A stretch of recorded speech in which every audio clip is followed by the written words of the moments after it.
How's it going, people? It's Alex Shade, aka Black Spectre, and I'm here to talk about a certain issue involving this gun. This is the Elite Force Umarex UMP45. Well, this is the elite version, but it can go for the competition version also. Is the fact that you cannot fit a flash hider or suppressor up here if you just buy it with the stock externals. Now there is an option to buy a barrel upgrade that is threaded, but for those with the elite, it'll take away the electric blowback feature. This is a way to be able to add a threaded barrel to add a flash hider, or just have a cool effect of like, you know, the threaded barrel, while still keeping your blowback feature. Now there are other channels that have shown told you which parts to get or what to do, but no one showed you really how to do it. So I thought I would solve this issue here and make it a lot easier for people who are looking for this, because I know I was when I first got this gun, and I would just help everyone else out. Now, what you'll need is, first of all, a heat gun to melt the orange flash hider, to melt down the adhesive so you can actually get it off. You'll need some pliers to assist you in twisting the barrel off. You'll need some thread lock, because what'll happen is that one side is clockwise, the other is counterclockwise, and a little thread adapter, which you'll see, which is circled right here. And once you start putting the suppressor or flash hider on, it'll start unscrewing from the other end, because one side's clockwise and the other side's counterclockwise. And next, this is optional, but recommended. I'm gonna put some gloves on while I use the heat gun, because that thing can get very hot, and you don't want to like accidentally touch the tip or put your hand in a stream of air and end up burning yourself.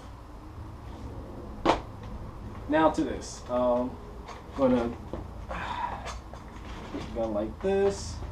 Oh, one thing I also recommend is that if you have any hardware like in this area, either push it back down the rail like I did, or just take it away altogether, because you don't want to accidentally burn or damage something, because this thing can get very hot.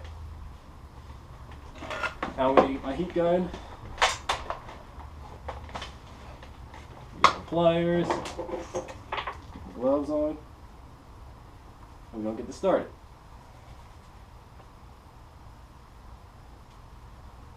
I probably don't need the gloves, but it's just as a precaution, because I've never used a heat gun before. Turn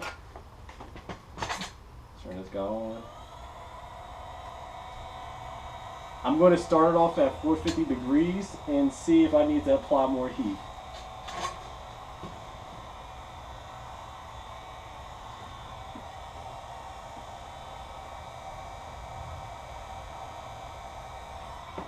Before I do that,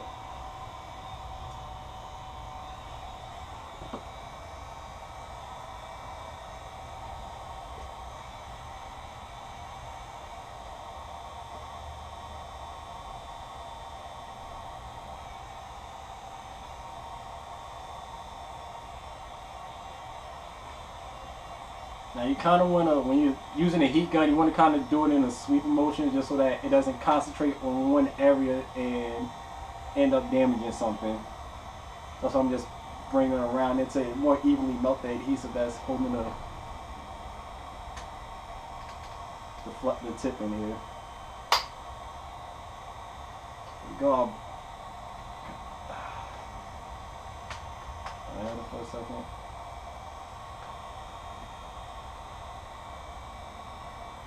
Slowly working.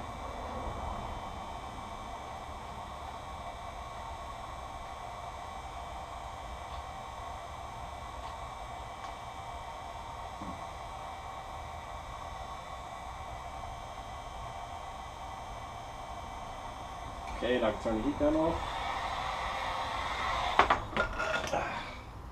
And here you see I took the tip off. And if you look inside, you can actually see threads in there. And that's what And that is where this little thing comes in.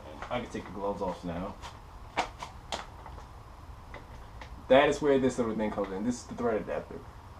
If you have trouble finding this, I will put a link to where I got this in the description below. I got it off evic.com, and it should be pretty easy to get.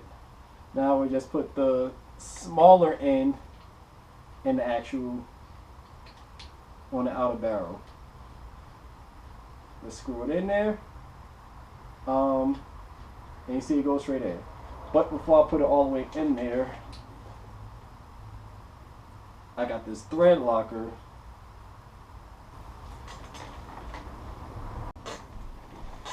Now, to solve that issue, I got some Loctite thread lock here.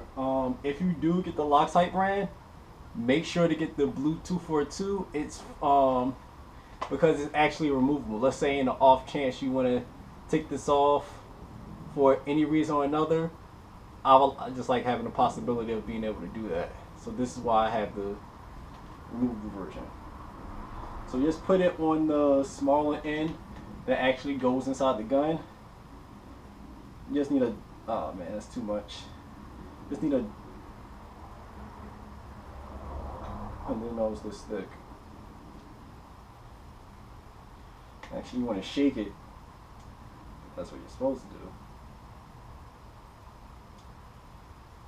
Although it'd be a little more sticky. Let's put around this end.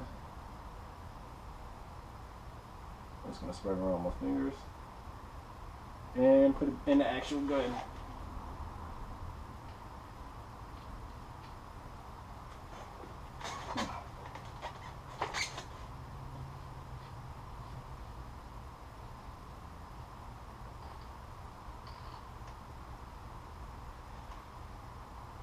Now, as you see right now, let me find the top to my glue. As you see right now, gives it a pretty cool look without the suppressor itself. Now, what I'm going to do is wait about 10 minutes and then put the suppressor on. But that's pretty much how you do it. It sets in 10 minutes, cures in 24 hours. So after 10 minutes, you're pretty much good to go to use this thing however. Okay, it's been 10 minutes and the thread lock seems to be set, so we can get this suppressor on. If you're wondering where I got the suppressor, I'll put, you know what, I'll put everything, the heat gun, thread lock I got, this piece right here, I'll put everything in the description below, so if you want to check it out, you can easily get to it. Now, the cool thing is that this suppressor came with a flash hider, so this way also it would be stuck on here. Just keep into consideration that this side, yeah. Keep into consideration that this flash hider part is counterclockwise. Well, rather the threads on this are counterclockwise. Trying to get on. Yeah.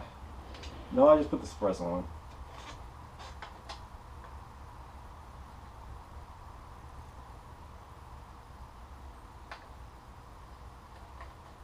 See, and it goes on nicely.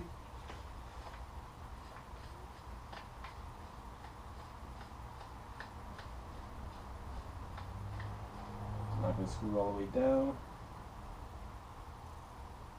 Oh wow, the thread lock getting set. And here is the overall look of the gun. See, this suppressor is, you know, it's just enough to give it that cool look, but isn't too long, so I don't get it caught on things with CQB engagements. That way I can still get in small places while still keeping that tactical look. But that's it. I hope this helps someone out, whoever needed these tips, and I am out.